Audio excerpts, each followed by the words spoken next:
안녕하세요. 오늘 밤 우리는 우주에서 가장 거대한 중력 구조들을 향해 조용히 나아갑니다. 수천 개의 은하들이 함께 모여 하나의 집합을 이루고 시간이 흐르면서 천천히 분리되어 고립된 섬이 되는 과정.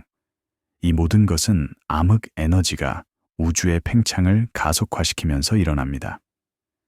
별빛이 새으며드는 고요한 밤, 우리는 관측 데이터와 측정 기록을 따라 이 거대한 구조들의 생애를 추적합니다. 은하단은 우주의 가장 큰 조직이지만 그들의 이야기는 조용하고 점진적입니다. 그리고 오늘 밤 우리는 그 기록된 증거들을 따라 여행을 시작합니다. 2021년 10월 독일 하이델베르크의 데이터 센터에서 야간 근무 분석가들은 익숙한 하늘 영역의 깊은 전체 이미지와 X선 지도를 다시 열었습니다. 방은 어둡게 유지되었고 서버 팬들은 일정한 소리를 냈습니다. 화면에는 어두운 배경 속에 희미한 타원형들이 밀집된 영역이 보였습니다. 새로운 증거는 수렴하는 측정치들로 도착했습니다. 스펙트럼으로부터 확인된 적색편이 구성원 X선 방출에서 식별된 뜨거운 은하단 내부 가스, 그리고 쌓인 이미징에서 측정된 초기 렌즈 신호. 이것이 은하단의 첫 번째 확인이었습니다. 단순한 시각적 인상이 아니라 검증된 객체로서의 은하단. 분석가들은 아카이브된 노출 이미지들을 업데이트된 평면장 보정을 사용하여 재처리했습니다. 10월과 11월 내내 이 작업은 계속되었습니다. 각 이미지는 노이즈 제어와 보정 규율에 따라 신중하게 처리되었습니다. 디지털 센서는 빛을 전자로 변환하며 각 픽셀은 독립적으로 보장되어야 합니다. 편향 프레임은 전자 노이즈를 제거하고 암전류 프레임은 열 노이즈를 보정하며 평면장 프레임은 픽셀 간 감도 변화를 수정합니다. 이 모든 단계는 자동화되어 있지만 각 단계는 검증이 필요합니다. 12월까지 교차 매칭된 카탈로그는 같은 하늘 영역 내에서 밀접한 적색편이 그룹을 식별했습니다. 이는 많은 은하들이 같은 거리 범위를 공유한다는 것을 의미했습니다. 적색 편의는 우주 팽창으로 인해 빛의 파장이 늘어나는 현상입니다. 은하가 멀리 있을수록 그것이 더 빠르게 멀어지고 빛의 적색 편의가 더 큽니다. 분광학을 통해 은하의 스펙트럼에서 알려진 흡수선이나 방출선을 식별하고 그 파장이 얼마나 이동했는지 측정하여 적색 편의를 계산합니다. 은하단은 분비는 픽셀이 아니라 공유된 공간과 운동으로 정의됩니다. 분광 관측은 대형 망원경을 사용하여 수행됩니다. 유럽 남부 천문대의 초대형 망원경, 캑 천문대, 제미니 천문대. 각 망원경은 수미터의 주경을 가지고 있으며 희미한 은하로부터 충분한 빛을 모을 수 있습니다. 빛은 분광기를 통과하여 파장에 따라 분산됩니다. 결과 스펙트럼은 밝기 대 파장의 그래프로 어두운 흡수선이나 밝은 방출선을 보여줍니다. 분석가들은 이러한 선을 식별하고 실험실 파장과 비교하여 적색 편의를 계산합니다. 1월 2022년 X선 표면 밝기 프로필은 개별 은하를 넘어 확장된 뜨거운 가스를 확인했습니다. 이 가스는 확산되어 있었고 광학 중심과 공간적으로 정렬되어 있었습니다. 뜨거운 가스는 깊은 중력 우물을 나타내며 은하 계산과 독립적입니다. X선 관측은 궤도상의 망원경을 사용하여 수행됩니다. 찬드라 X선 망원경, XMM 뉴턴, 그리고 최근에는 이로시타, 지구대기는 X선을 흡수하므로 우주 기반 관측이 필요합니다. 은하단의 X선 방출은 주로 제동 복사로부터 나옵니다. 뜨거운 가스에서 전자들이 이온을 지나가면서 가속되고 X선을 방출합니다. 방출의 강도는 가스 밀도의 제곱과 온도의 제곱근에 비례합니다. 스펙트럼을 분석하면 온도와 밀도를 추정할 수 있습니다. 전형적인 은하단 가스는 수백만 도에서 수천만 도의 온도를 가지며 이는 X선 영역에서 빛나는데 충분히 뜨겁습니다. 2월까지 속도 분산 추정치가 별도의 관측 실행에서 얻은 스펙트럼으로부터 측정되었습니다. 은하들의 운동은 무작위가 아니었으며 공통의 중력장에 속박되어 있었습니다. 속도 분산은 은하들이 은하단 중심 주위를 얼마나 빠르게 움직이는지를 측정합니다. 높은 속도 분산은 깊은 중력 우물, 즉 큰 질량을 나타냅니다. 비리얼 정리를 사용하면 속도 분산으로부터 은하단의 총 질량을 추정할 수 있습니다. 비리얼 정리는 정력적으로 속박된 시스템에서 운동 에너지와 중력 위치 에너지 사이의 관계를 설명합니다. 평형 상태에서 2배의 평균 운동 에너지는 중력 위치 에너지의 음수와 같습니다. 이를 통해 관측된 속도로부터 질량을 추정할 수 있습니다. 그러나 이 방법은 시스템이 비리얼화되었다고, 즉 평형 상태에 있다고 가정합니다. 은하단이 아직 형성 중이거나 최근에 병합을 경험했다면 이 가정은 정확하지 않을 수 있습니다. 3월에는 약한 렌즈 효과, 스택이 광학 과밀도와 정렬된 반복 가능한 전단 패턴을 보여주었습니다. 배경 은하들의 빛이 은하단의 중력에 의해 미묘하게 구부러졌고 이 왜곡은 측정 가능했습니다. 중력 렌즈 효과는 일반 상대성 이론의 예측이며 질량이 시공간을 휘게 하고 빛이 이 휘어진 시공간을 따라 여행한다는 것을 보여줍니다. 약한 렌즈 효과에서 왜곡은 매우 작으며 개별 은하에서는 거의 보이지 않습니다. 그러나 많은 배경 은하를 통계적으로 분석하면 일관된 전단 패턴을 검출할 수 있습니다. 전단은 은하 이미지의 타원도, 변화로 측정됩니다. 렌즈 효과가 없다면 배경 은하들은 무작위 방향을 가진 타원도를 보일 것입니다. 그러나 은하단이 그들 사이에 있으면 은하들은 선호하는 방향으로 약간 늘어나 보입니다. 이 효과는 작지만 수천 개의 은하를 평균화하면 통계적으로 유의미해집니다. 전단 패턴으로부터 은하단의 질량 분포를 재구성할 수 있습니다. 이것은 암흑 물질을 포함한 총 질량을 제공하므로 다른 방법들에 대한 중요한 검증입니다. 4월까지 내부 기술 노트는 렌즈 질량과 X선 온도 사이의 일치를 문서화했습니다. 두 개의 독립적인 방법이 같은 질량을 가리켰습니다. 이는 은하단이 실제로 거대한 중력 우물임을 확인했습니다. 렌즈 효과는 모든 질량, 즉 암흑 물질과 일반 물질을 측정합니다. X선 온도는 중력 우물의 깊이를 반영하며 이는 질량과 관련이 있습니다. 두 방법의 일치는 우리의 이해가 일관적임을 보여줍니다. 5월의 관측자들은 부구조 힌트를 표시했으며 이는 같은 시스템 내부에서 진행 중인 조립을 시사했습니다. 은하 밀도 지도는 완전히 부드럽지 않았으며 주 클러스터 옆에 작은 피크를 보여주었습니다. X선 지도도 유사한 비대칭을 보여주었습니다. 이것은 은하단이 더 작은 그룹을 흡수하고 있거나 두 개의 은하단이 병합하고 있음을 나타냅니다.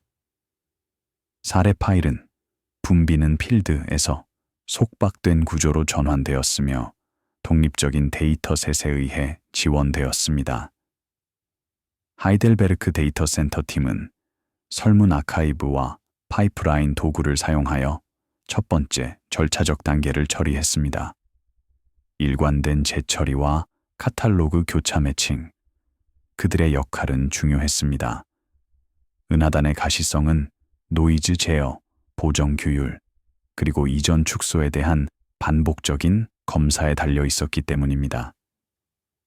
대형 조사는 수백만 개의 천체를 관측하며 각 천체는 정확하게 측정되어야 합니다. 자동화된 파이프라인은 이를 처리하지만 인간 전문가는 결과를 검증해야 합니다. 주요 천문대의 분광 그룹은 구성원 테스트를 제공했습니다. 그들은 흡수선을 측정하고 적색 편의를 계산하고 많은 은하들이 같은 거리 범위를 공유한다는 것을 확인했습니다. 분광 관측은 시간이 많이 걸립니다. 각 은하는 충분한 빛을 모으기 위해 수분에서 수시간의 노출이 필요합니다. 희미한 은하의 경우 노출 시간이 더 길어집니다. 따라서 대형 은하단 조사는 여러 해에 걸쳐 진행되며 많은 밤의 망원경 시간을 필요로 합니다. X선 임무팀과 관련 분석 그룹은 두 번째 기준점을 제공했습니다. 확장된 은하단 내부 가스.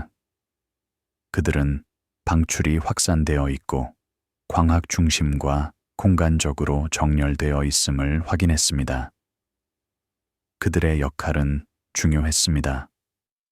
뜨거운 가스는 은하 계산과 독립적으로 깊은 중력 우물을 나타내기 때문입니다.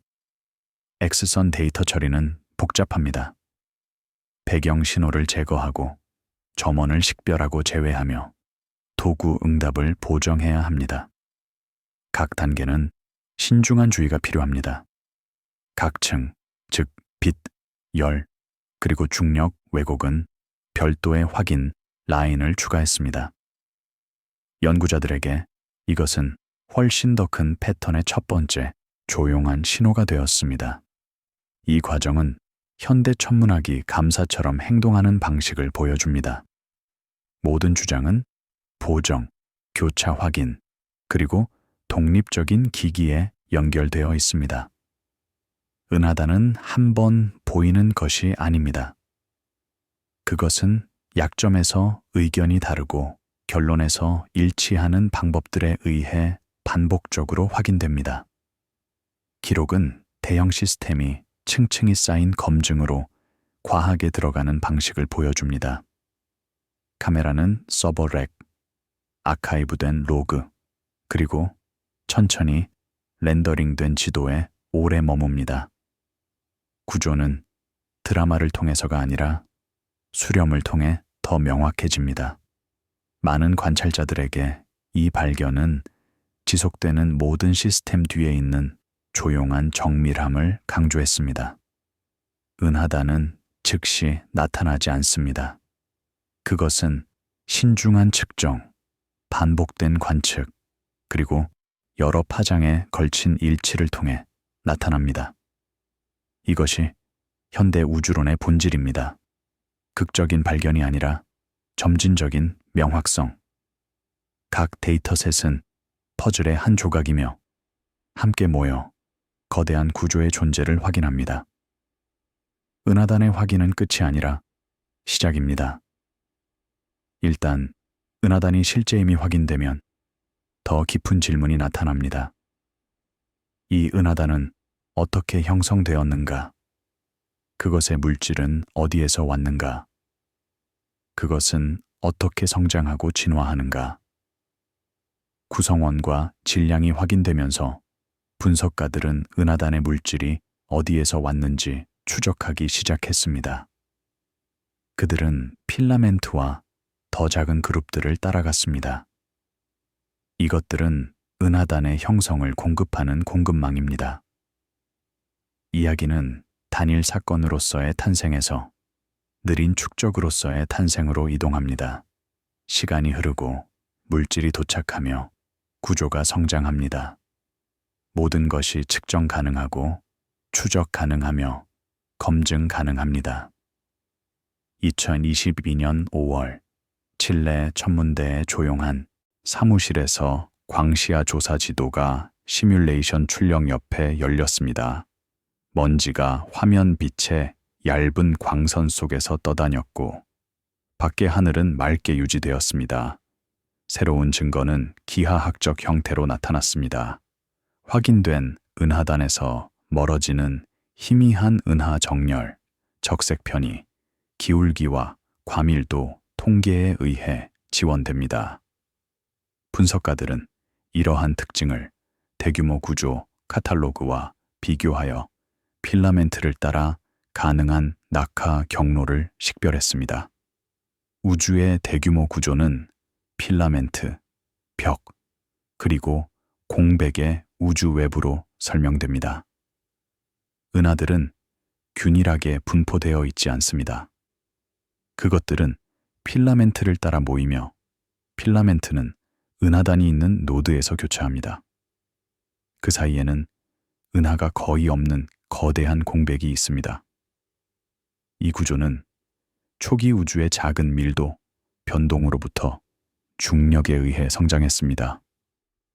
밀도가 높은 지역은 더 많은 물질을 끌어당겨 더 밀도가 높아지는 반면 밀도가 낮은 지역은 물질을 잃어 더 비어 있게 됩니다. 이 에피소드는 탄생을 느린 공급망으로 취급함으로써 조사를 심화시킵니다. 물질은 단일 사건이 아니라 그룹으로 도착합니다.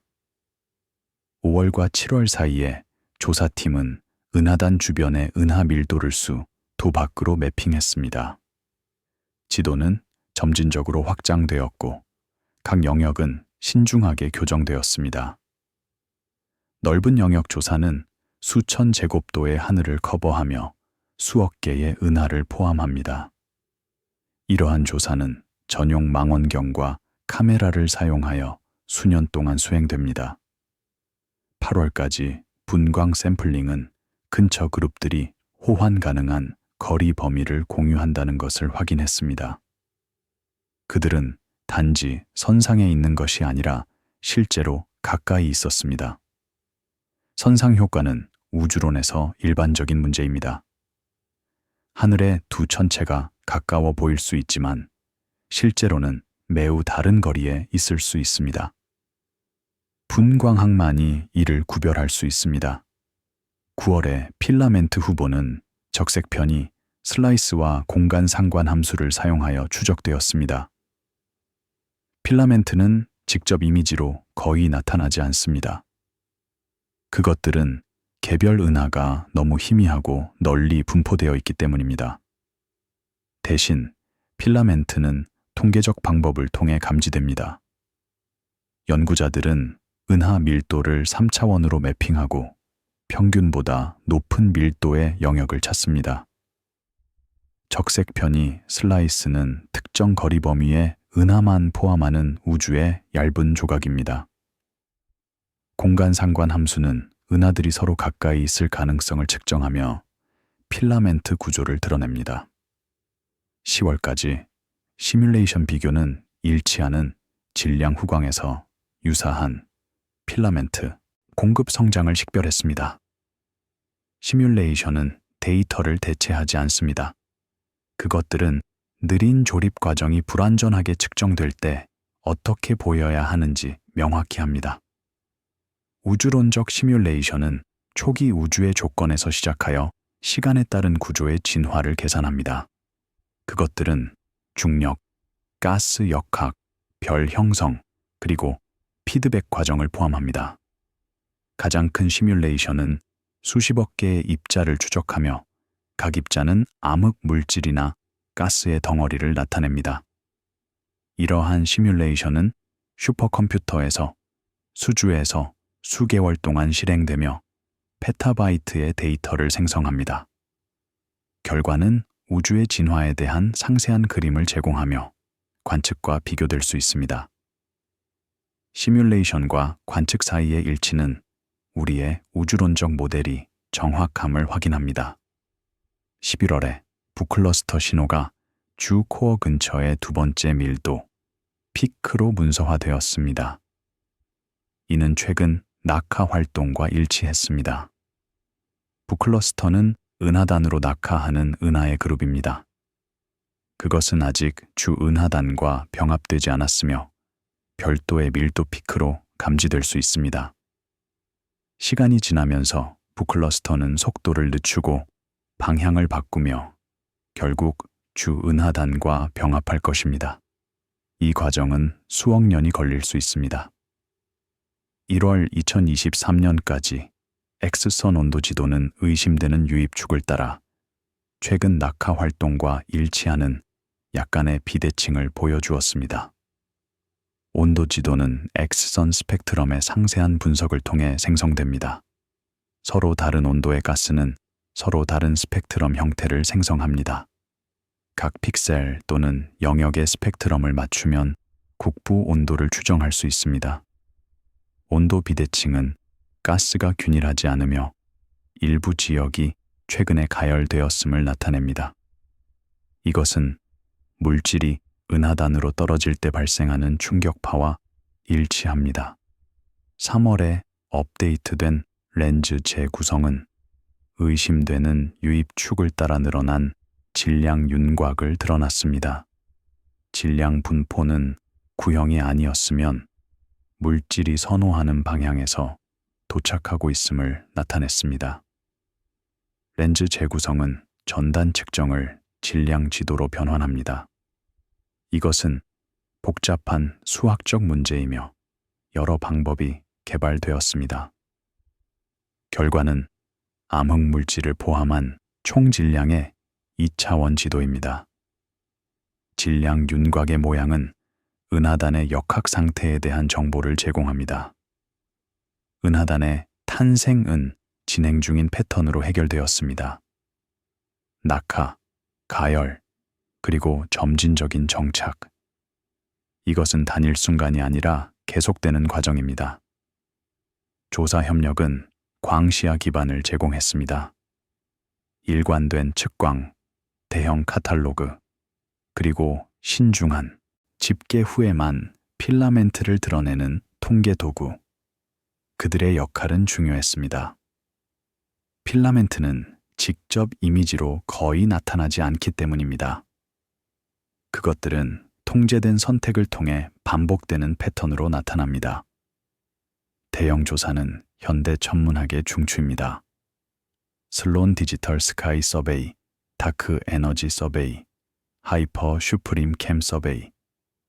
각 조사는 수년 동안 실행되며 수억 개의 천체를 관측하고 공개적으로 사용 가능한 카탈로그를 생성합니다.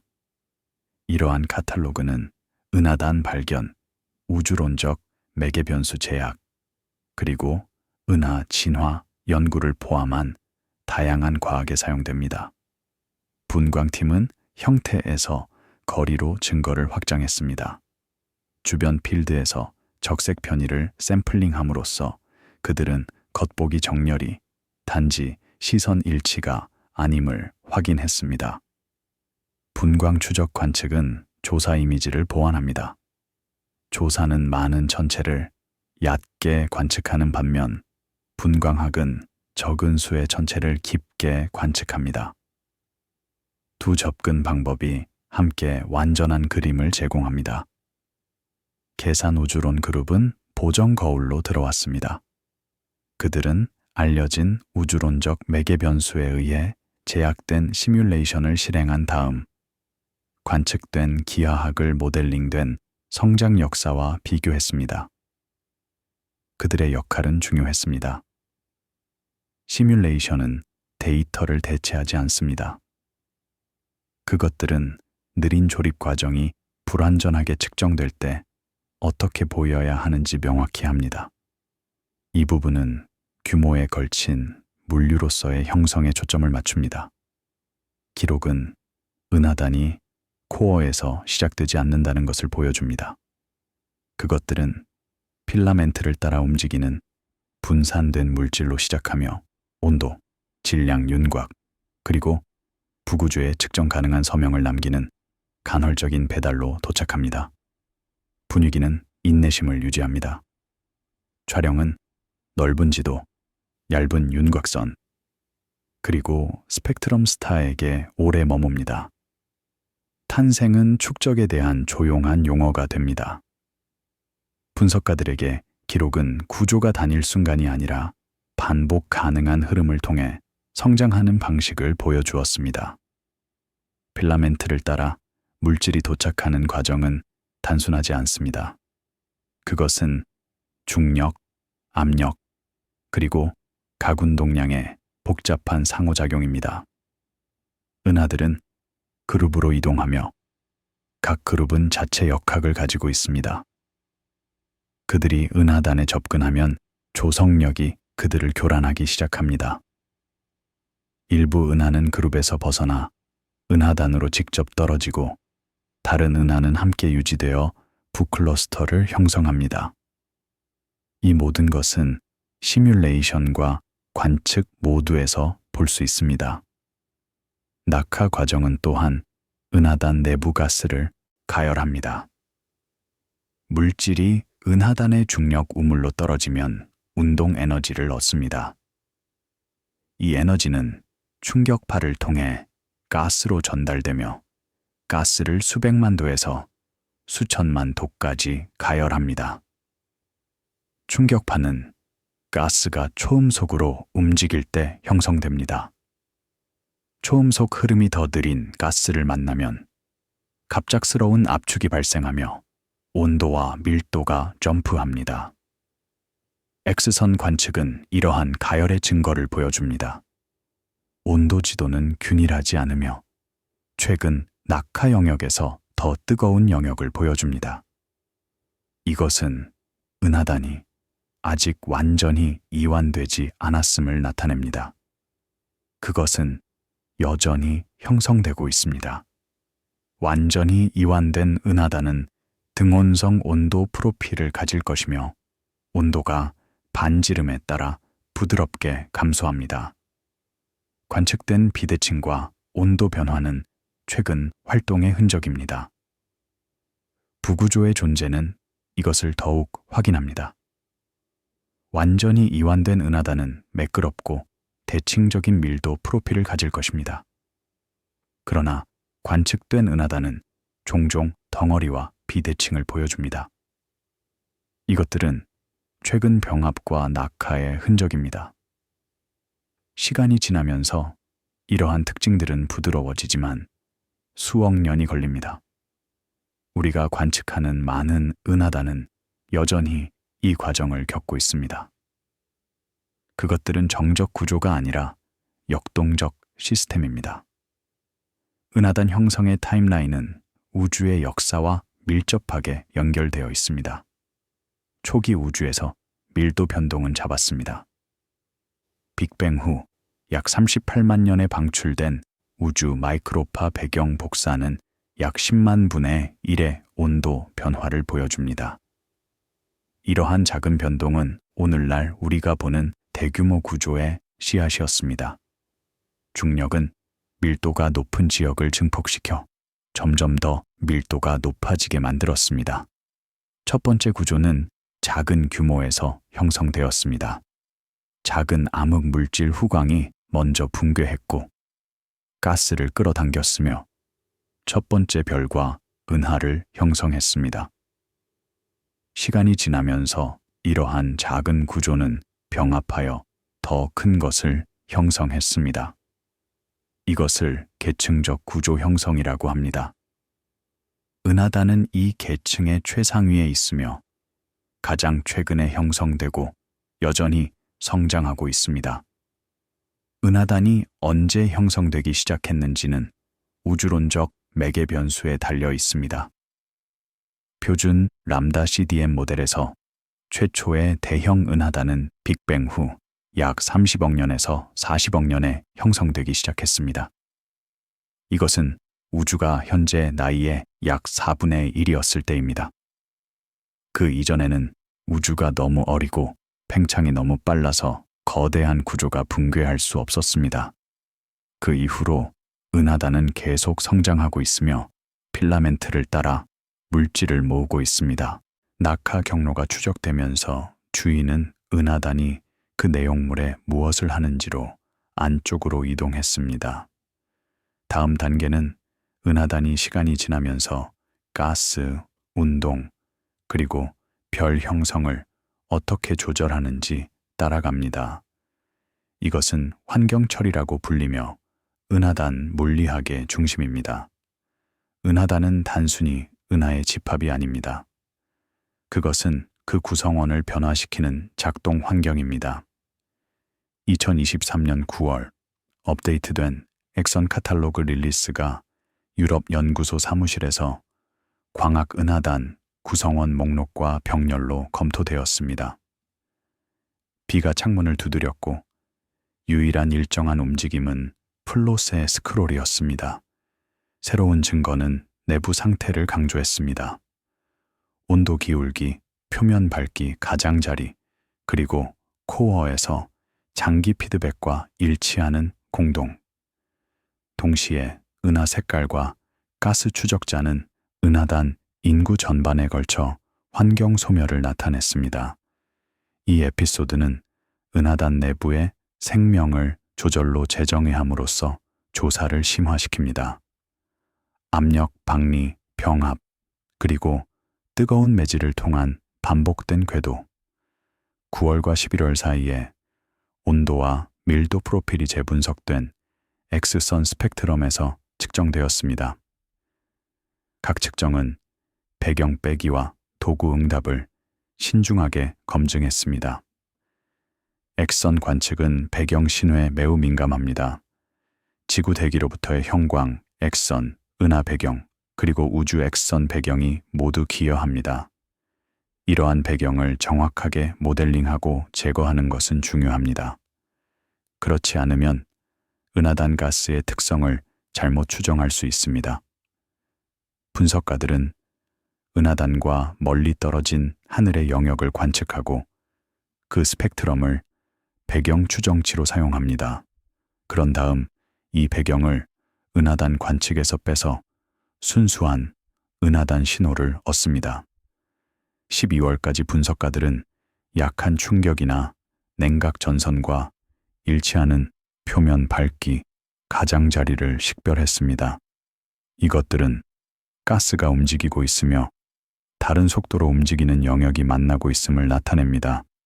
냉각 전선은 차가운 가스와 뜨거운 가스 사이의 날카로운 경계입니다.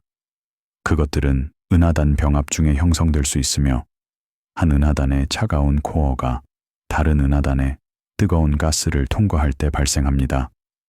냉각 전선은 X선 표면 밝기에서 급격한 변화로 보이지만 온도 변화는 더 완만합니다. 이것은 냉각 전선이 압력 평형에 있지만 온도가 다름을 나타냅니다. 충격파는 또 다른 유형의 가장자리입니다. 충격파에서는 밀도, 온도, 그리고 압력이 모두 급격히 증가합니다. 충격파는 은하단 병합 중에 형성되며 초음속 가스가 더 느린 가스와 충돌할 때 발생합니다. 충격파는 가스를 가열하고 난류를 생성합니다. X선 관측은 온도와 밀도의 급격한 점프를 보여주어 충격파를 식별할 수 있습니다. 1월 2024년에 전파 오버레이는 X선 지도에서 본 공동과 정렬된 코어 구조를 확인했습니다. 이러한 공동은 중심 은에서 나오는 Z에 의해 만들어집니다. 많은 은하단은 중심에 거대한 타원 은하를 가지고 있으며 이 은하의 중심에는 초대 질량 블랙홀이 있습니다. 블랙홀로 물질이 떨어지면 엄청난 에너지가 방출되며 일부는 Z 형태로 나옵니다. 이 Z는 빛의 속도에 가까운 속도로 움직이며 은하단 가스를 관통합니다. Z는 주변 가스를 밀어내어 버블 또는 공동을 형성합니다.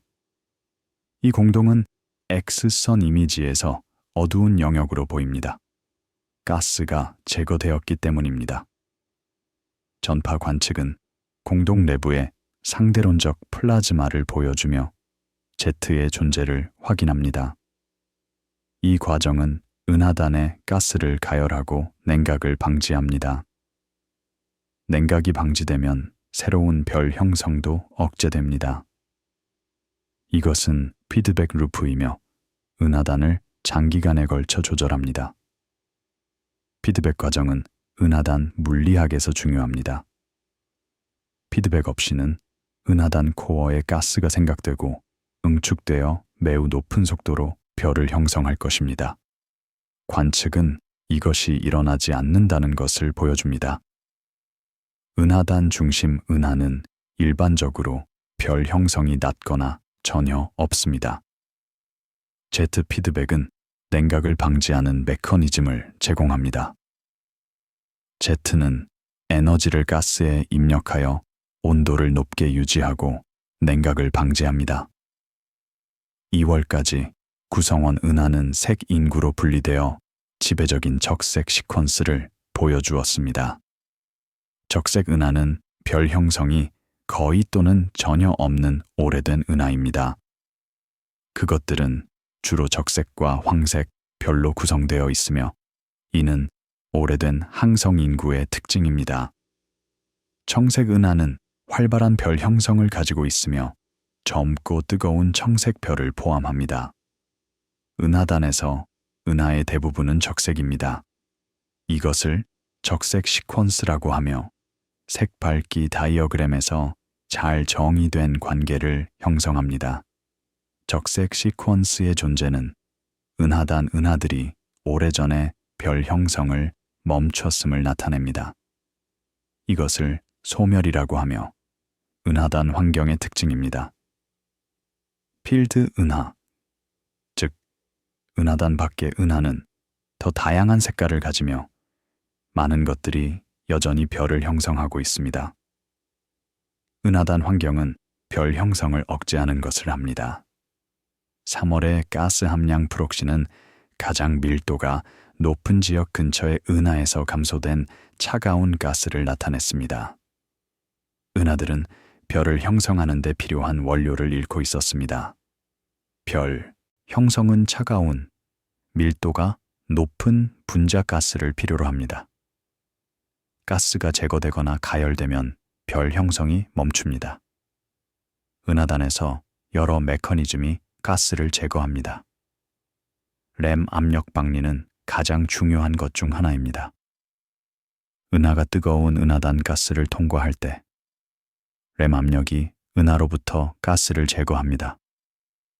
이것은 바람이 머리카락을 뒤로 날리는 것과 유사하지만 우주적 규모에서 발생합니다. 램 압력은 은하의 속도와 은하단 가스 밀도에 비례합니다. 은하가 빠르게 움직이거나 가스가 밀도가 높을수록 램 압력이 강합니다. 관측은 은하단 은하로부터 뻗어나오는 가스의 꼬리를 보여주며 이는 램 압력 방리의 증거입니다.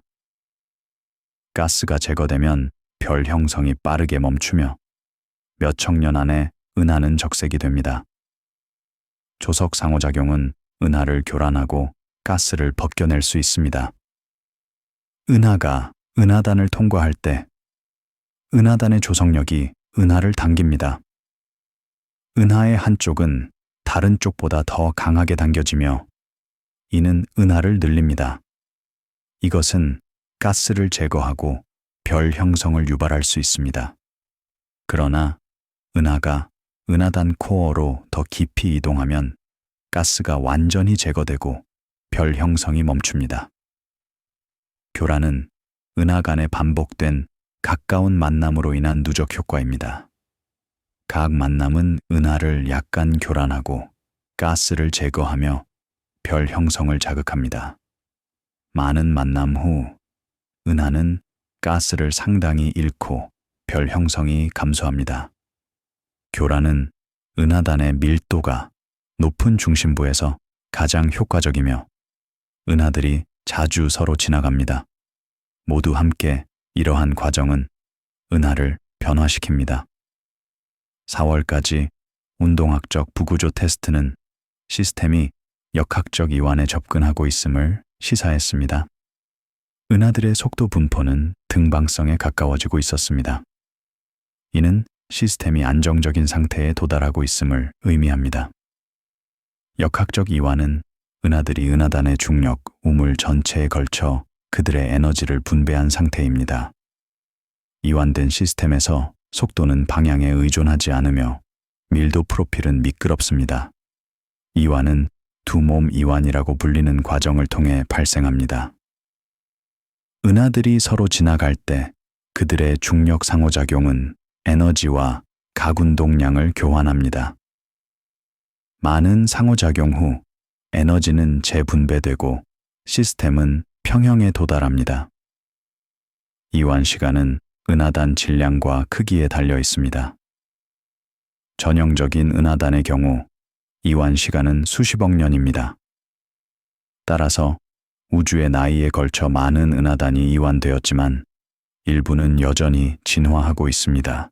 6월의 은하단 전반에 걸친 비교 샘플은 비슷한 질량에서 유사한 조절 패턴을 보여주었습니다.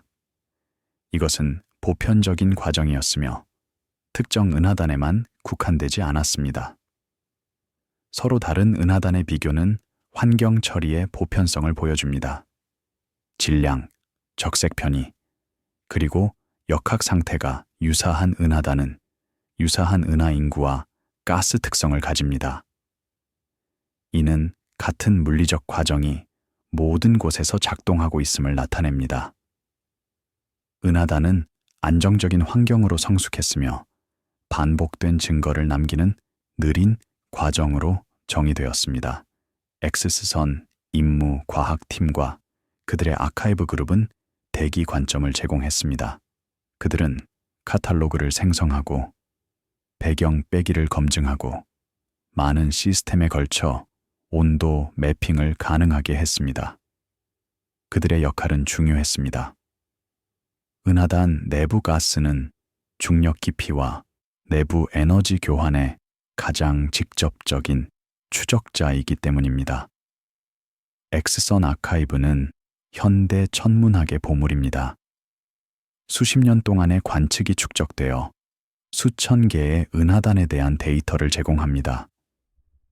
이러한 아카이브는 공개적으로 사용 가능하며 연구자들은 새로운 분석 기술로 오래된 데이터를 재분석할 수 있습니다. 찬드라와 XMM 뉴턴의 아카이브는 특히 가치가 있으며 높은 각도, 해상도와 분광 기능을 제공합니다.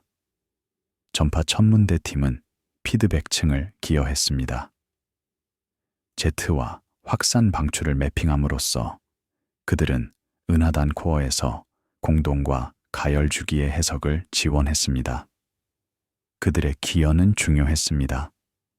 그것은 중심 은하의 활동을 은하단 가스의 열 역사와 연결하기 때문입니다. 전파 관측은 싱크로트론 복사를 감지하며 이는 자기장에서 가속된 상대론적 전제에 의해 방출됩니다. 전파 망원경은 센티미터에서 미터 파장에서 관측합니다. 초대형, 어레이, VLA, 롭 전파 망원경, 그리고 저주파 어레이 LOFAR는 은하단을 연구하는 데 사용되는 주요 기기입니다. 전파 관측은 제트, 전파 유물, 그리고 전파 후광을 드러냅니다. 전파 유물은 은하단 병합 중 충격파에서 가속된 전자로부터의 확산 방출입니다. 전파 후광은 은하단 전체에 걸친 확산 방출이며 난류로 가속된 전자를 나타냅니다. 광학 및 적외선 조사팀은 인구 원장을 제공했습니다. 색깔, 형태학, 그리고 환경 전반에 걸쳐 축적된 구성원 확률, 그들의 역할은 중요했습니다. 은하단의 노화는 종종 은하 인구와 가스 가용성의 이동으로 측정되며 가시적인 사건이 아니기 때문입니다. 광학 조사는 은하의 색깔, 밝기, 그리고 형태를 측정합니다. 적외선 조사는 먼지와 별 형성을 추적합니다. 슬론 디지털 스카이 서베이는 수백만 개의 은하에 대한 광학 데이터를 제공했습니다. 투메스와 와이즈는 저고해선 데이터를 제공했습니다. 최근의 조사인 다크 에너지 서베이와 하이퍼 슈프림 캠 서베이는 더 깊고 더 정확한 데이터를 제공합니다.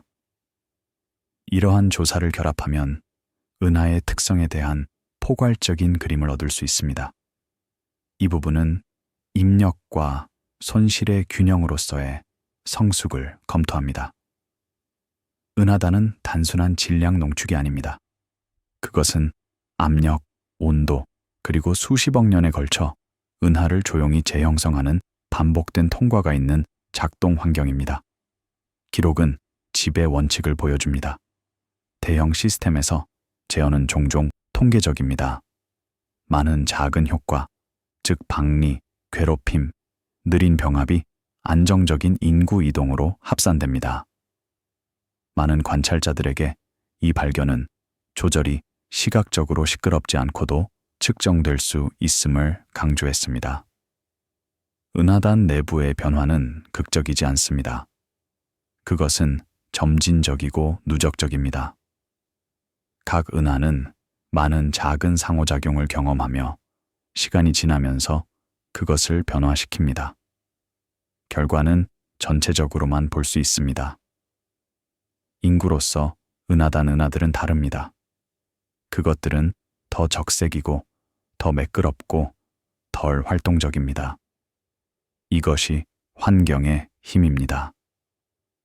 은하단은 또한 은하 진화를 연구하기 위한 실험실입니다. 같은 시대에 다른 환경의 은하들을 비교함으로써 천문학자들은 환경의 효과를 분리할 수 있습니다. 은하단 은하들은 필드 은하들과 다르며 이러한 차이는 환경 처리로 인한 것입니다. 이것은 은하 진화에 대한 우리의 이해에서 중요한 부분입니다. 은하들은 고립되어 진화하지 않습니다. 그것들은 환경의 영향을 받으며 은하단은 가장 극단적인 환경입니다. 은하 형태학도 환경에 따라 달라집니다. 은하단에서 타원 은하와 S절 은하가 지배적입니다.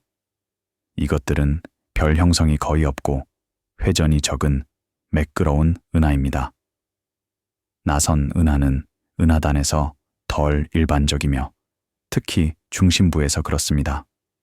필드에서는 나선 은하가 더 일반적입니다. 이러한 형태학적 차이는 환경이 은하의 구조뿐만 아니라 별 형성에도 영향을 미친다는 것을 나타냅니다. 형태학 밀도 관계는 1980년 앨런 드레슬러에 의해 확립되었습니다. 그는 타원 은하와 SLO 은하의 비율이 환경 밀도에 따라 증가한다는 것을 보여주었습니다. 은하단의 밀도가 높은 코어에서 거의 모든 은하가 타원 또는 SLO입니다. 이것은 환경이 은하 형태학에 강한 영향을 미친다는 것을 보여줍니다. 메커니즘은 완전히 이해되지 않았지만 병합, 가스 제거, 그리고 조석 효과가 모두 역할을 하는 것으로 생각됩니다. 내부 생명이 문서화되면서 분석가들은 다시 외부 우주로 주의를 넓혔습니다. 다음 에피소드는 가속하는 팽창이 은하단이 여전히 모을 수 있는 것을 어떻게 변화시키는지 따라갑니다. 이것은 은하단의 이야기에서 중요한 전환점입니다. 성장에서 정체로, 그리고 결국 고립으로. 우주의 팽창은 더 이상 일정하지 않습니다. 그것은 가속되고 있으며 이것은 모든 대규모 구조의 미래에 영향을 미칩니다. 2024년 11월 우주론 작업그룹은 조용한 회의실에서 업데이트된 거리 및 군집 요약을 검토했습니다. 종이 인쇄물이 노트북 옆에 쌓여 있었습니다. 밖에서는 늦가을 빛이 평평하고 일정하게 유지되었습니다. 새로운 증거는 지역 구조를 전역 행동과 연결했습니다. 팽창 측정과 대규모 군집 통계는 우주 가속이 미래 강착을 제한한다는 것을 나타냈습니다. 분석가들은 조사로부터 추론된 은하단 성장률을 암흑 에너지가 있는 모델과 비교하여 늦은 시간에 새로운 유입의 점진적인 억제를 지적했습니다. 이 에피소드는 죽음을 경계 조건으로 프레임화함으로써 조사를 심화시킵니다. 배경 시공간이 변하기 때문에 성장이 느려집니다. 연구자들에게 그것은 은하단 운명과 그것을 둘러싼 팽창 역사 사이에 첫 번째 측정된 연결이 되었습니다. 11월 2024년과 1월 2025년 사이에 팀들은 조사 카탈로그의 적색편이 빈 전반에 걸쳐 은하단 질량 함수를 비교했습니다. 서로 다른 시대의 은하단 인구를 보면서 그들은 시간에 따른 변화를 추적할 수 있었습니다. 은하단 질량 함수는 주어진 질량 범위에 있는 은하단의 수를 나타냅니다. 그것은 구조 형성 이론의 중요한 테스트입니다. 질량 함수의 모양과 진화는 우주론적 매개 변수, 특히 물질 밀도와 암흑 에너지 밀도에 민감합니다. 관측된 질량 함수를 시뮬레이션의 예측과 비교함으로써 천문학자들은 우주론적 매개 변수를 제약할 수 있습니다. 2월까지 군집 통계는 은하 분포로부터의 표준 눈금 측정과 함께 검토되었습니다. 이것들은 우주 팽창의 역사를 제약하는 도구입니다. 군집 통계는 은하들이 서로 가까이 있을 가능성을 측정합니다. 상관 함수와 파워 스펙트럼은 군집을 정량화하는 데 사용되는 두 가지 일반적인 측정치입니다. 이러한 통계는 물질 분포와 우주의 팽창 역사에 민감합니다. 중입자 음향 진동 BAO는 군집 통계에서 특별한 특징입니다. 그것들은 초기 우주의 음향파로 인해 은하 분포에서 선호하는 분리입니다.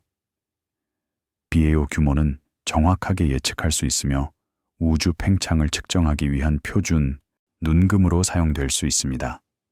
서로 다른 적색 편의에서 BAO를 측정함으로써 천문학자들은 시간에 따른 팽창 역사를 재구성할 수 있습니다.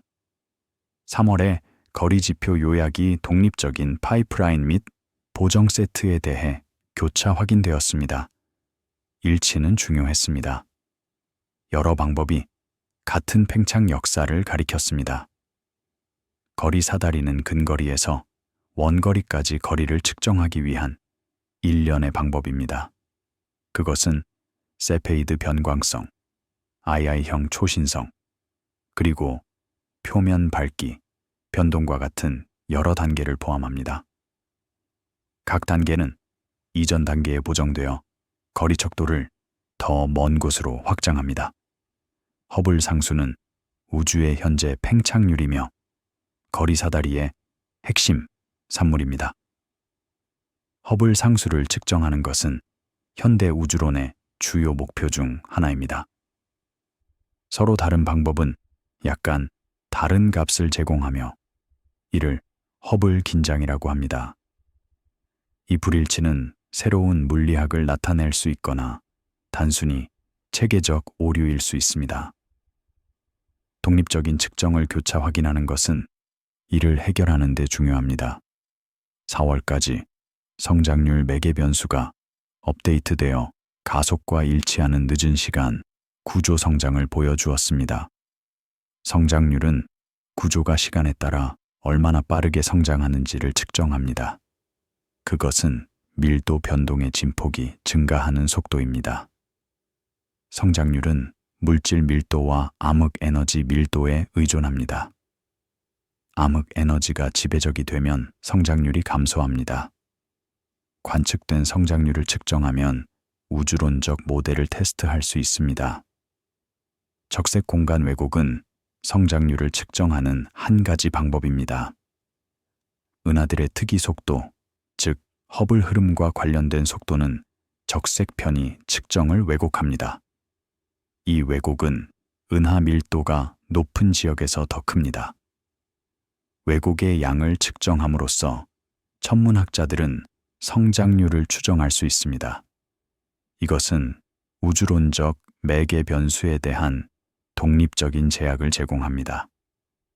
월의 분석가들은 감소된 낙하가 은하단으로의 그룹의 예측 공급을 어떻게 변화시키는지 문서화했습니다.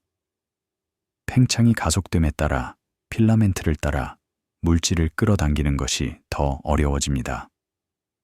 물질은 여전히 움직이지만 점점 더 고립된 구조로 모입니다. 은하단 사이의 연결이 약해집니다. 이것은 우주가 점점 더 분할된 장소가 되고 있음을 의미합니다. 중력적으로 속박된 구조는 함께 유지되지만 그들 사이의 공간은 계속 커집니다.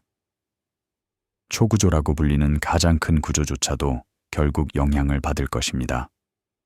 초구조는 수백 메가파섹에 걸쳐 있는 은하단과 은하의 거대한 복합체입니다. 그것들은 알려진 가장 큰 구조입니다. 그러나 암흑 에너지가 계속 우주를 가속시키면 초구조의 서로 다른 부분이 점점 더 빠르게 멀어질 것입니다. 결국 그것들은 인과적 접촉을 잃을 것이며 더 이상 상호작용할 수 없습니다. 6월까지 시뮬레이션은 일치하는 우주론적 매개 변수로 재실행되어 미래 강착 역사를 예측했습니다. 시뮬레이션은 미래를 예측하는 데 강력한 도구입니다. 그것들은 현재 조건에서 시작하여 물리 법칙을 적용하여 미래 상태를 계산합니다. 물론 예측은 입력 매개 변수가 정확하다는 가정에 달려 있습니다. 하지만 우주론적 매개 변수가 잘 제약되어 있다면 예측은 신뢰할 수 있습니다. 7월에 내부 메모는 결과를 간단한 용어로 요약했습니다.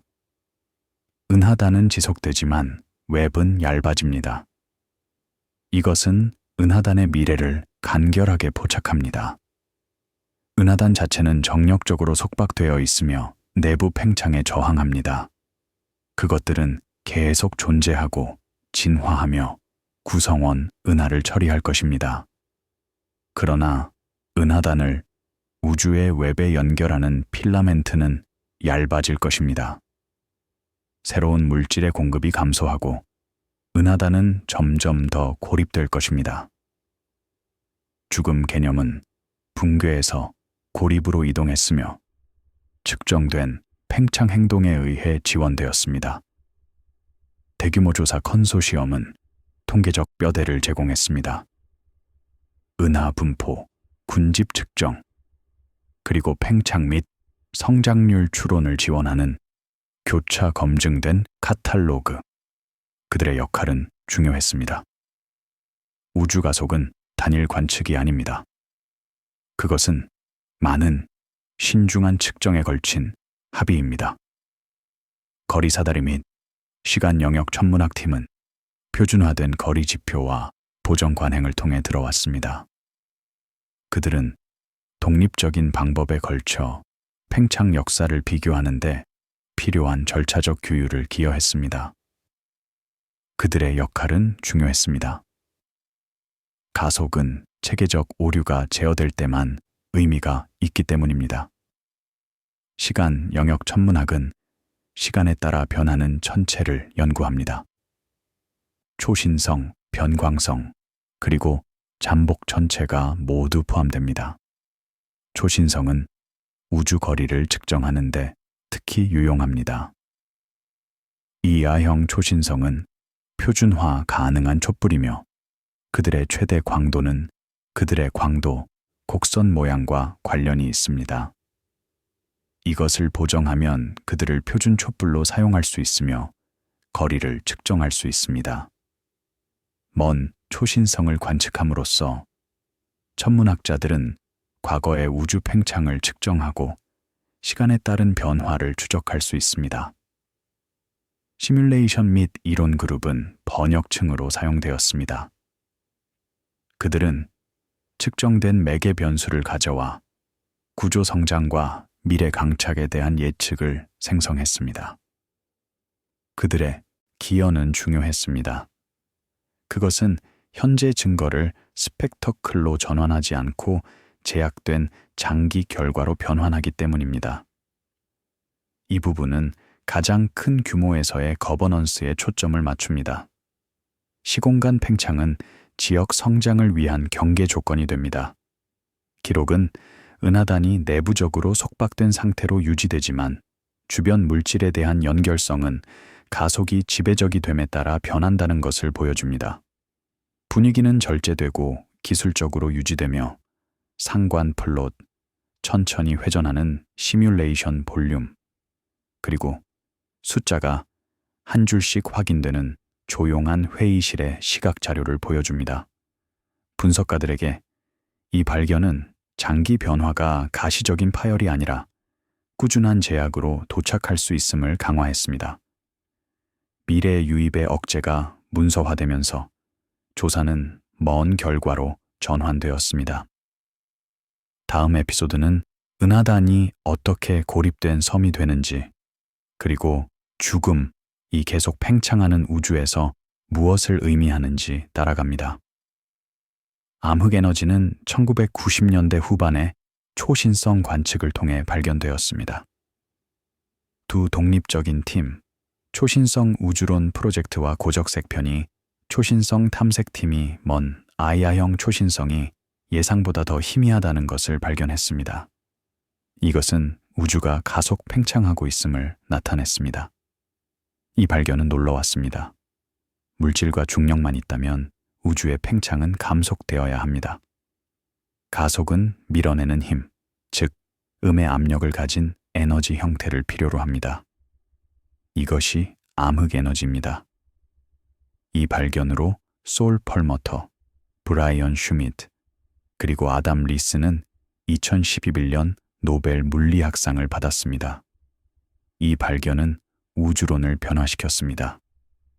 그것은 우주가 알려지지 않은 형태의 에너지로 가득 차 있으며 이것이 팽창을 주도하고 있음을 의미했습니다. 암흑에너지는 우주 에너지 밀도의 약 68%를 차지하는 것으로 추정됩니다. 암흑물질은 약 27%를 차지하고 일반 물질, 별, 행성, 우리를 포함은 단지 약 5%를 차지합니다. 우주의 대부분은 암흑하고 아직 완전히 이해되지 않았습니다. 암흑에너지의 정확한 본질은 여전히 알려지지 않았습니다. 가장 간단한 설명은 우주 상수로 아인슈타인의 일반 상대성 이론 방정식의 항입니다. 우주 상수는 공간 자체의 에너지를 나타내며 공간이 팽창함에 따라 일정하게 유지됩니다. 이것은 진공 에너지로 해석할 수 있으며 양자역학에서 예측됩니다. 그러나 예측된 진공 에너지는 관측된 암흑 에너지보다 약 120자릿수 더 큽니다. 이것은 물리학에서 가장 큰 불일치 중 하나입니다. 다른 가능성으로는 동적 스칼라 필드인 퀸테센스가 있으며 이는 시간에 따라 변할 수 있습니다. 퀸테센스 모델에서 암흑 에너지의 밀도와 상태 방정식은 우주의 역사에 따라 진화합니다. 이것은 미래 팽창의 다른 예측으로 이어집니다. 현재 관측은 우주 상수와 일치하지만 다른 모델을 배제할 만큼 정밀하지는 않습니다. 미래 조사는 암흑 에너지의 특성을 더 잘 제약할 것입니다. 암흑 에너지가 무엇이든 그 효과는 명확합니다. 그것은 우주의 팽창을 가속화시키며 시간이 지나면서 이 가속은 대규모 구조의 성장에 영향을 미칩니다. 초기 우주에서 중력이 지배적이었고 구조가 빠르게 성장했습니다. 그러나 시간이 지나면서 암흑 에너지가 더 중요해졌습니다. 약 60억 년 전 우주가 약 75억 년 되었을 때 암흑 에너지는 물질과 동등해졌고 그 이후로 팽창을 지배해왔습니다. 이는 새로운 구조의 형성을 억제합니다. 물질 지배 시대에는 밀도 변동이 빠르게 성장하여 은하와 은하단을 형성했습니다. 암흑 에너지 지배 시대에는 성장이 느려집니다. 물질은 여전히 기존 구조로 모일 수 있지만 새로운 대규모 구조의 형성은 억제됩니다. 이것이 은하단의 미래가 제한되는 이유입니다. 은하단의 경우 이것은 그들이 여전히 새로운 물질을 모을 수 있지만 점점 더 느린 속도로 모을 수 있음을 의미합니다. 가장 큰 은하단은 이미 형성되었으며 미래에는 더 적은 수의 새로운 것들이 형성될 것입니다. 기존 은하단은 계속 진화하고 구성원 은하를 병합하고 내부 가스를 처리할 것입니다. 그러나 외부에서 큰 유입은 점점 더 드물어질 것입니다. 필라멘트를 따라 은하단으로 이어지는 경로는 팽창에 의해 늘어나고 결국 끊어질 것입니다. 이것은 점진적인 과정입니다. 갑자기 일어나지 않습니다. 수십억 년에 걸쳐 은하단은 점점 더 고립될 것입니다. 주변의 필라멘트와 그룹은 멀어질 것이며 결국 인과적 접촉을 잃을 것입니다. 그들은 여전히 존재하지만 더 이상 은하단과 상호작용할 수 없습니다. 빛은 그들에게서 은하단으로 여행할 시간이 없을 것입니다. 왜냐하면 그들 사이의 공간이 너무 빠르게 팽창하고 있기 때문입니다. 우주는 점점 더 분할된 장소가 될 것입니다. 중력적으로 속박된 구조는 함께 유지되지만 그들 사이의 공간은 계속 커질 것입니다. 이것을 빅 프리즈 시나리오라고 하며 암흑 에너지가 우주 상수인 경우에 우주의 장기 미래입니다. 우주는 계속 팽창하고 냉각되며 구조는 점점 더 고립될 것입니다. 이것은 빅 크런치 시나리오와 대조되며 우주가 재붕괴하는 경우입니다. 현재 증거는 빅 프리즈를 지지합니다. 관측 우주론 그룹은 제약층을 기여하여 미래 지향적 진술이 측정된 팽창 매개 변수와 문서화된 불확실성에 고정되도록 보장했습니다. 그들의 역할은 중요했습니다. 다큐멘터리의 미래는 이야기 장치가 아니라 외삽처럼 행동해야 하기 때문입니다. 예측은 현재 측정에 기반해야 하며 불확실성은 정직하게 전달되어야 합니다. 은하단 천체물리학팀은 내부 생명층을 제공하여 속박된 시스템 내부에서 활성 상태로 남아있는 것을 요약했습니다. 궤도 혼합, 병합, 냉각 및 가열 균형, 그리고 느린 인구 노화. 그들의 기여는 중요했습니다. 죽음은 은하단 자체 내에서 올바른 물리적 의미가 필요했기 때문입니다. 은하단은 내부적으로 죽지 않습니다. 그것들은 계속 활동적이고 진화하며 역학적 과정을 겪습니다. 계산팀은 현재 관측에 보정된 시뮬레이션 스위트를 사용하여 제어된 장기 예측을 제공했습니다. 그들은 조용한 증거로 촬영할 수 있는 시각 자료를 만들었습니다. 밀도, 필드가 얇아지고 섬이 지속되며 연결성이 천천히 상실됩니다. 그들의 역할은 중요했습니다. 최종 이미지는 상상이 아니라 결과처럼 느껴져야 하기 때문입니다. 시각화는 과학 소통에서 강력한 도구이지만 정확해야 합니다. 2025년 8월 유럽 연구소의 소규모 워크숍에서 관측 제약과 시뮬레이션 예측을 단일 은하단 운명 요약으로 컴파일했습니다. 방은 조용하게 유지되었고 유일한 움직임은 슬라이드 타임라인의 느린 진행이었습니다. 새로운 증거는 새로운 신호가 아니라 깨끗한 합성이었습니다. 속박된 은하단은 안정적으로 유지되는 반면 먼 구조는 팽창이 가속됨에 따라 실용적인 도달 범위를 넘어 후퇴합니다. 분석가들은 현재의 필라멘트 공급에서 유입이 미미해지고 주변 웹이 관측적으로 희박해지는 미래까지의 타임라인을 추적했습니다. 이 에피소드는 죽음을 파괴가 아니라 고립과 정보 얇아짐으로 정의함으로써 조사를 심화시킵니다. 연구자들에게 그것은 검증된 매개 변수로부터 직접 따라오는 조용한 최종 상태가 됩니다. 8월과 10월 2025년 사이에 팀들은 은하단 성장 역사를 팽창 제약과 연결하는 통합 데이터셋을 조립했습니다. 통합 데이터셋은 여러 조사와 관측의 결과를 결합합니다. 그것은 광학, X선, 전파, 그리고 중력, 렌즈 데이터를 포함합니다. 각 데이터 유형은 은하단의 다른 측면에 대한 정보를 제공합니다. 그것들을 결합하면 완전하고 일관된 그림을 얻을 수 있습니다. 데이터 통합은 도전적입니다. 서로 다른 기기는 서로 다른 보정과 체계적 오류를 가지며 모두 신중하게 처리되어야 합니다. 11월까지 예측은 늦은 우주 시간에 은하단 질량 후광에 대한 감소하는 강착률을 정량화했습니다. 강착률은 은하단이 시간당 얼마나 많은 질량을 축적하는지를 측정합니다.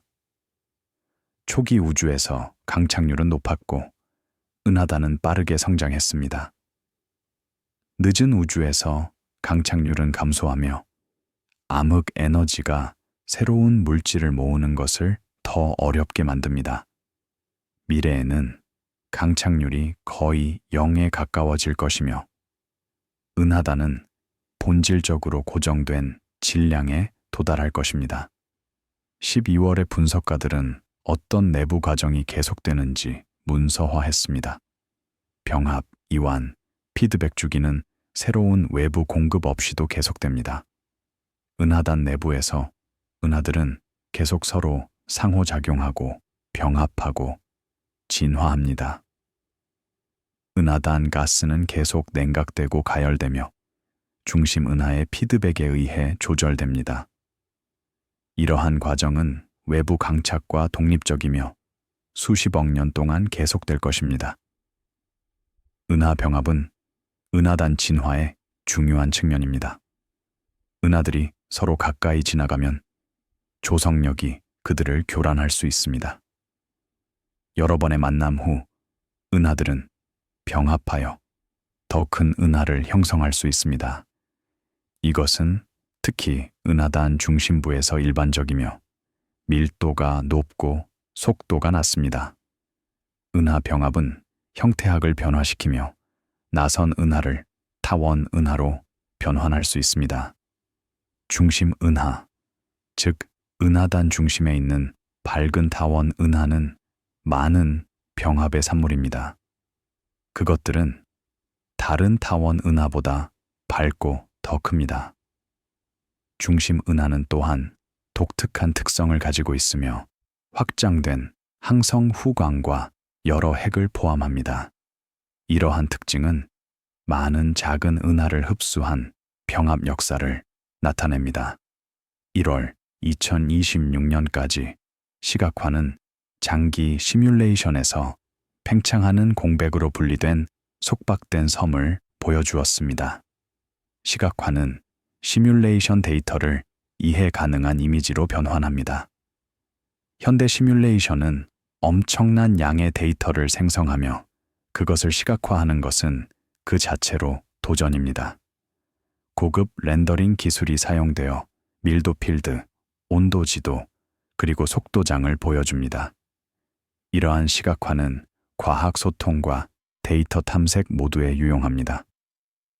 장기 시뮬레이션은 우주가 수십억 년에서 조년 후에 어떻게 보일지 보여줍니다. 초기에는 필라멘트 네트워크가 여전히 보이지만 얇아집니다. 나중에는 필라멘트가 사라지고 고립된 은하단만 남습니다. 훨씬 나중에는 은하단 내부의 구조조차도 진화하며 은하들이 병합하고 별들이 늙습니다. 최종적으로 매우 먼 미래에는 은하단이 별의 잔해만 포함하며 백색과의 성, 중성자별, 그리고 블랙홀입니다. 2월의 요약 문서는 관측적 결과를 명확히 했습니다. 후퇴하는 은하들은 흐려지고 감지 한계를 넘어 적색편이 됩니다. 은하가 멀어지면 그 빛이 적색편이 되고 희미해집니다. 적색편이는 파장을 늘리고 빛을 가시광선에서 적외선, 그리고 결국 전파 영역으로 이동시킵니다. 동시에 광도 거리가 증가하여 은하를 더 희미하게 만듭니다. 결국 은하는 너무 희미하고 너무 적색편이 되어 현재 망원경으로 감지할 수 없습니다. 미래 망원경은 더 민감하고 더 먼 곳을 볼 수 있을 것입니다. 그러나 우주 가속으로 인한 근본적인 한계가 있습니다. 사건 지평선이라고 불리는 거리가 있으며 그 너머의 천체는 빛이 우리에게 도달할 만큼 빠르게 여행할 수 없습니다. 그들 사이의 공간이 너무 빠르게 팽창하고 있기 때문입니다. 시간이 지나면서 더 많은 은하가 이 지평선을 넘어 관측 불가능해질 것입니다. 3월까지 교차 확인은 고립이 가설적 물리학이 아니라 측정된 가속으로부터 따라온다는 것을 확인했습니다. 이것은 중요한 점입니다. 은하단의 미래 고립은 추측이 아닙니다. 그것은 잘 확립된 물리학과 측정된 우주론적 매개 변수의 결과입니다. 예측은 불확실성을 가지고 있지만 일반적인 그림은 견고합니다. 암흑 에너지가 계속 팽창을 가속화한다면 은하단은 점점 더 고립될 것입니다. 4월에 최종 내레이션 언어는 용어를 정밀하게 유지하도록 초안되었습니다. 내부의 지속성, 외부의 분리, 최종 상태는 시리즈를 시작한 것과 동일한 검증 습관에 의해 지원되는 조용한 정의로 작성되었습니다. 언어는 정확하고 명확해야 하지만 또한 접근 가능해야 합니다. 과학 소통의 도전은 정확성과 이해 가능성 사이의 균형을 맞추는 것입니다. 이 부분은 죽음을 정의 문제로 취급합니다. 은하단은 더 작은 시스템이 죽을 수 있는 방식으로 죽지 않습니다. 그것들은 속박된 구조로 지속되는 반면 더 큰 우주 네트워크는 시간이 지나면서 접근성이 낮아지고 연결성이 적어지면 관측하기 어려워집니다. 분위기는 명상적이고 정밀하게 유지됩니다. 카메라는 첫 번째 에피소드에서 사용된 원래 깊은 필드로 돌아간 다음 천천히만 변하는 시뮬레이션 볼륨으로 뒤로 물러납니다. 결론은 절차적으로 유지됩니다. 우주는 조건을 설정하고 은하단은 그것을 따릅니다. 많은 관찰자들에게 최종 기록은 대형 시스템의 끝이 종종 조용한 분리처럼 보인다는 것을 강조했습니다. 시리즈는 첫 번째 에피소드에서 사용된 동일한 하늘 필드로 돌아가서 닫힙니다. 은하단은 반복되는 증거로 여전히 정의되는 조용한 밀도로 보입니다. 우주의 팽창은 계속되고 은하단은 지속되며 이야기는 측정과 이해 중 하나로 남아 있습니다. 은하단의 미래는 우리 자신의 우주적 이웃의 미래이기도 합니다. 우리 은하는 안드로메다 은하와 국부 은하군의 일부입니다. 이 그룹은 정력적으로 속박되어 있으며 결국 병합하여 다닐 대형 은하를 형성할 것입니다. 현재 우리 은하와 안드로메다는 초당 약 110km의 속도로 서로 접근하고 있습니다. 약 45억 년 후 그들은 충돌하기 시작할 것입니다. 은하 충돌은 별의 충돌을 의미하지 않습니다. 별들 사이의 공간은 너무 커서 별들이 직접 충돌하는 것은 매우 드뭅니다. 대신 은하들의 중력 상호작용이 조성력을 생성하여 은하들을 교란하고 변형시킵니다. 가스 구름은 충돌하고 압축되어 별 형성의 폭발을 폭발합니다. 병합 과정은 수억 년에 걸쳐 진행되며 점진적으로 단일 타원 은하를 형성합니다. 병합된 은하는 때때로 밀크도메다라고 불립니다. 그것은 우리 은하와 안드로메다를 합친 것보다 클 것이며 약 1조 개의 별을 포함할 것입니다. 태양계는 아마도 살아남을 것이지만 하늘은 매우 다르게 보일 것입니다. 밤하늘은 병합 중에 형성된 새로운 별들로 더 밝을 것입니다. 중심 블랙홀들이 병합하면 중력파와 에너지 방출을 생성할 것입니다. 그러나 국부 은하군 너머의 구조들은 멀어지고 있습니다. 가장 가까운 큰 은하단은 천여자리 은하단이며 약 5,400만 광년 떨어져 있습니다. 천여자리 은하단은 수천 개의 은하를 포함하며 국부 은하군이 속한 천여자리 최은하단의 일부입니다. 그러나 암흑 에너지로 인해 천여자리 은하단은 우리로부터 멀어지고 있으며 우리는 결코 그것과 병합하지 않을 것입니다. 수십억 년 후 국부 은하군 밖의 모든 은하들은 너무 멀리 있어서 우리가 관측할 수 없을 것입니다. 그들의 빛은 너무 적색편이 되고 너무 희미해질 것입니다. 미래의 천문학자들은 훨씬 더 고립된 우주를 볼 것입니다. 그들은 병합된 밀크도메다 은하와 국부 은하군의 몇 개의 작은 은하만 볼 것입니다. 우주의 나머지는 어둡고 텅 비어 보일 것입니다. 이것은 우주론의 중요한 의미를 가집니다. 우주 배경 복사와 먼 은하와 같은 우주론적 증거는 결국 관측 불가능해질 것입니다. 우주 배경 복사는 빅뱅 후 약 38만 년에 방출된 빛입니다. 그것은 시간이 지나면서 적색편이 되었고 지금은 마이크로파 영역에 있습니다. 미래에는 더욱 적색편이 되어 전파 영역으로 이동하고 결국 너무 희미해져 감지할 수 없을 것입니다. 미래의 문명은 우주가 팽창하고 있다는 것을 어떻게 알 수 있을까요? 그들은 우주의 역사를 어떻게 재구성할 수 있을까요? 이것들은 추상적인 질문이지만 그것들은 우리가 우주를 연구할 수 있는 우리의 능력이 특정 우주적 시대에 달려 있음을 강조합니다. 우리는 우주가 아직 젊고 증거가 풍부한 시대에 살고 있습니다. 우리는 빅뱅의 장황을 여전히 볼 수 있고 먼 은하를 관측할 수 있으며 우주의 역사를 재구성할 수 있습니다.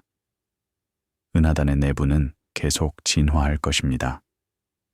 구성원 은하들은 계속 병합하여 점점 더 큰 은하를 형성할 것입니다. 은하단 가스는 계속 냉각되고 가열될 것이며 중심 은하의 피드백에 의해 조절될 것입니다. 별 형성은 대부분 멈출 것이지만 일부 가스가 냉각되고 응축될 수 있는 특정 위치에서는 계속될 수 있습니다. 별들은 계속 진화하고 늙고 죽을 것입니다. 우주가 나이가 들면서 은하단은 점점 더 적색 별로 지배될 것입니다. 항성 진화는 계속될 것입니다. 대질량 별들은 이미 대부분 진화하여 백색과해성, 중성자별 또는 블랙홀이 되었습니다. 미래에는 중간 질량과 저질량 별들이 주계열을 떠날 것입니다. 우리 태양과 같은 별들은 적색 거성이 되고 외부층을 잃고 백색 과해성이 될 것입니다. 이 과정은 수십억 년이 걸립니다. 우리 태양은 약 50억 년 후에 적색 거성이 될 것입니다. 백색 과해성은 항성 진화의 최종 산물입니다. 그것들은 주로 탄소와 산소로 구성되며 전자 축퇴압에 의해 지지됩니다. 백색 과해성은 더 이상 핵융합을 하지 않으며 단순히 생각됩니다. 냉각 시간은 매우 깁니다. 백색 과해성이 배경 우주 온도까지 냉각되는 데는 수십조 년이 걸립니다. 결국 그것들은 흑색 과외성이 될 것입니다. 즉, 완전히 냉각되고 보이지 않는 별의 잔해입니다. 매우 먼 미래에 조년 후 모든 별 형성이 멈출 것입니다. 우주는 모든 가스를 별로 변환했거나 가스가 너무 흩어져서 별을 형성할 수 없을 것입니다. 기존 별들은 계속 진화하여 백색 과외성, 중성자별, 그리고 블랙홀이 될 것입니다. 은하단은 이러한 별의 잔해로 구성될 것입니다. 빛은 희미해지고 우주는 점점 더 어두워질 것입니다. 이것을 축토의 시대라고 하며 별이 더 이상 빛나지 않는 우주입니다. 그러나 이것도 끝이 아닙니다. 백색 과외성은 계속 냉각되고 중성자별은 계속 회전을 늦추며 블랙홀은 호킹 복사를 통해 매우 천천히 증발할 것입니다. 극도로 긴 시간 척도에서 10의 100제곱년 이상 후 모든 블랙홀조차 증발할 것입니다. 우주는 희석된 입자 가스와 복사로만 구성될 것입니다. 이것을 블랙홀 시대 이후의 우주라고 하며 구조가 남아있지 않은 우주입니다. 이러한 타임라인은 상상을 초월합니다. 그것들은 우주의 현재 나이보다 수십억 배 더 깁니다. 그러나 그것들은 물리학의 법칙으로부터 따라옵니다. 우리가 에너지 보존, 열역학, 그리고 양자역학을 이해하는 한 우리는 우주의 먼 미래를 예측할 수 있습니다. 물론 우리의 이해는 불완전하며 놀라움이 있을 수 있습니다. 그러나 현재 지식을 바탕으로 우주의 장기 미래는 하나의 냉각과 희석입니다. 은하단은 이 우주 진화에서 특별한 위치를 차지합니다. 그것들은 중력이 엔트로피와 팽창을 극복할 수 있는 가장 큰 구조입니다. 그것들은 우주가 국부적으로 어떻게 조직되었는지를 나타냅니다. 그것들을 연구함으로써 우리는 중력, 암흑물질, 암흑에너지, 그리고 일반 물질의 상호작용에 대해 배웁니다. 은하단은 우주론의 실험실이며 우주의 역사와 미래를 이해하기 위한 도구입니다. 은하단의 탄생과 죽음은 또한 철학적 질문을 제기합니다. 구조의 의미는 무엇인가? 시스템이 고립되면 어떻게 되는가? 정보가 관측 불가능해지면 무엇이 남는가? 이것들은 과학이 철학과 만나는 질문입니다. 그것들은 명확한 답이 없지만 그것들은 우리가 우주와 우리의 위치를 생각하는 방식을 풍부하게 합니다. 은하단은 단지 은하의 집합이 아닙니다. 그것들은 시간, 공간, 그리고 연결성에 대한 명상입니다. 오늘 밤 우리는 은하단의 생애를 따라 여행했습니다. 첫 번째 확인에서 시작하여 필라멘트를 따른 조립, 내부 조절, 성장의 억제, 그리고 미래의 고립까지. 우리는 관측 데이터, 이론적 모델, 그리고 신중한 분석을 통해 이 과정을 추적했습니다. 각 단계는 검증되고 측정되고 이해되었습니다. 우주는 우리에게 그 가장 큰 구조의 역사를 보여주었고 우리는 그것을 기록하고 배웠습니다. 은하단의 이야기는 단순한 소멸이 아닙니다. 그것은 고립으로의 변화이며 연결성의 사실입니다. 은하단 자체는 계속 존재하고 내부적으로 진화하며 속박된 구조로 유지됩니다. 그러나 그것들을 둘러싼 우주는 변합니다. 필라멘트는 얇아지고 그룹은 멀어지며 새로운 물질의 공급은 감소합니다. 이것은 극적인 사건이 아니라 점진적인 과정입니다. 그것은 수십억 년에 걸쳐 펼쳐지며 암흑 에너지의 꾸준한 영향에 의해 주도됩니다. 고요한 밤, 별빛 아래에서 우리는 우주의 거대함과 그 미래를 생각합니다. 수십억 개의 은하단, 각각 수천 개의 은하를 포함하고 있습니다. 그것들은 모두 같은 운명을 공유합니다. 성장, 성숙, 그리고 고립. 각 은하단은 독특하지만 모두 같은 물리 법칙을 따릅니다. 중력, 여력학, 우주론. 이러한 법칙은 우주 전체에 적용되며 모든 구조의 운명을 결정합니다. 우리의 여정은 여기서 끝나지만 우주의 이야기는 계속됩니다.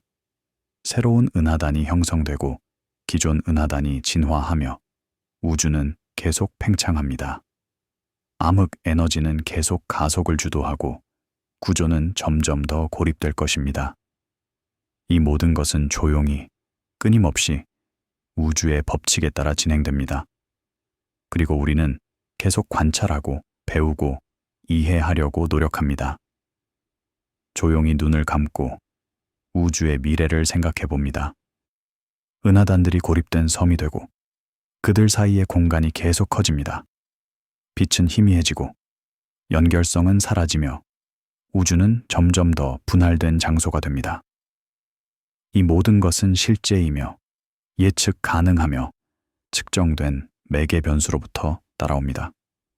우주는 우리에게 경이로움을 제공하지만 또한 이해할 수 있는 패턴을 제공합니다. 그리고 그 패턴을 따라가면서 우리는 우주와 우리 자신의 미래에 대해 더 많이 알게 됩니다. 데이터가 계속 축적되고 이론이 계속 발전하며 이해가 계속 깊어집니다. 각 세대의 천문학자들은 이전 세대의 작업을 기반으로 합니다. 새로운 도구와 새로운 아이디어로 우리는 우주를 더욱 깊이 탐구합니다. 그리고 각 발견은 새로운 질문을 낳습니다. 이것이 과학의 아름다움입니다.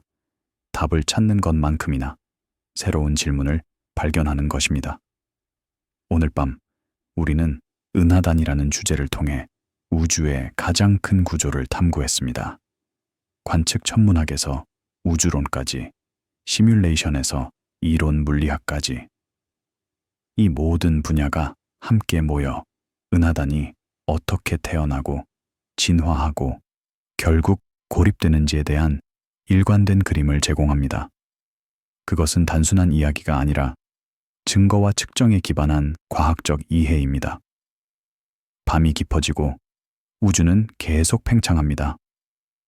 어디선가 은하단이 필라멘트를 따라 물질을 모으고 내부 가스를 가열하며 구성원 은하를 조절하고 있습니다.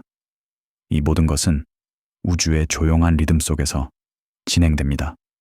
시간이 흐르고 구조가 진화하며 우주가 계속됩니다. 그리고 우리는 그 과정을 관찰하고 기록하는 특권을 가지고 있습니다. 우리는 이 우주의 관찰자입니다. 작지만 의식이 있으며 이해하려는 욕구를 가지고 있습니다. 우리는 망원경을 만들고 검출기를 설계하며 이론을 구성합니다. 우리는 데이터를 분석하고 패턴을 찾으며 법칙을 발견합니다. 이 과정을 통해 우리는 우주와 연결됩니다.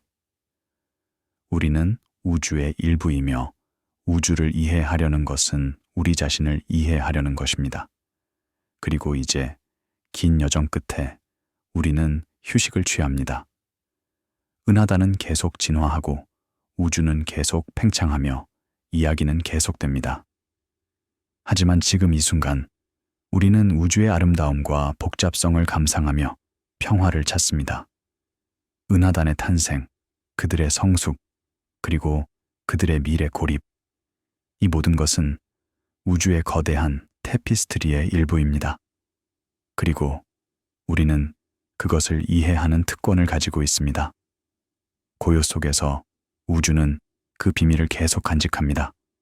모든 것이 밝혀진 것은 아닙니다. 여전히 많은 질문이 남아 있습니다. 하지만 우리는 계속 나아갑니다. 호기심과 경이로움을 가지고 우리는 우주를 탐구합니다. 은하단의 연구에서 배운 교훈은 명확합니다. 우주는 이해할 수 있으며 그 법칙은 일관적이고 그 미래는 예측 가능합니다. 별빛이 계속 내려오고 밤은 조용합니다.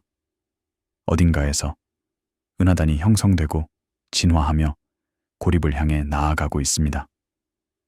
이 모든 것은 우주의 교향곡의 일부입니다. 그리고 우리는 그것을 듣습니다. 망원경을 통해, 검출기를 통해, 시뮬레이션을 통해 각 신호는 우주의 이야기를 조금씩 드러납니다. 오늘 밤의 여정을 마치며 우리는 우주에 대한 감사함을 느낍니다. 그것이 존재한다는 사실, 그리고 우리가 그것을 이해할 수 있다는 사실. 은하단의 탄생과 죽음은 우리에게 우주의 가장 큰 구조를 보여주었고, 동시에 시간과 공간의 본질을 보여주었습니다. 은하단은 우주의 가장 큰 조직이지만 그들도 변화와 진화의 대상입니다. 그리고 그것이 우주의 아름다움입니다. 모든 것이 변하지만 법칙은 일정하게 유지됩니다. 이제 눈을 감고 쉬세요. 은하단은 계속 진화하고 우주는 계속 팽창하며 이야기는 끝나지 않습니다. 하지만 지금은 휴식의 시간입니다. 오늘 밤 우리가 함께 여행한 길을 기억하며 우주의 경이로움을 마음속에 간직하세요. 은하단의 탄생, 그들의 성장, 그리고 그들의 미래.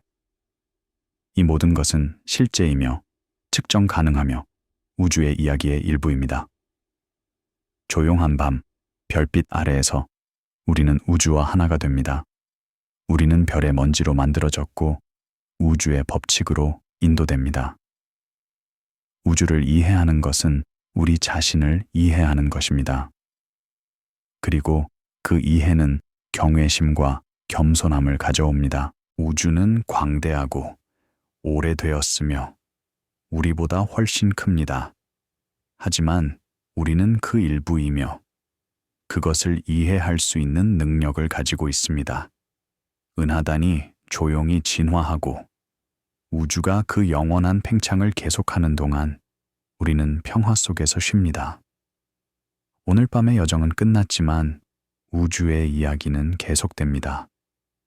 그리고 언젠가 우리는 다시 하늘을 올려다보며 새로운 질문을 할 것입니다. 하지만 지금은, 이 순간은 고요함과 이하의 시간입니다. 은하단의 탄생과 죽음. 이제 우리는 그 이야기를 알고 있습니다. 그리고 그 지식은 아름답습니다. 편안히 주무세요. 부드러운 꿈을 꾸세요. 안녕히 주무세요.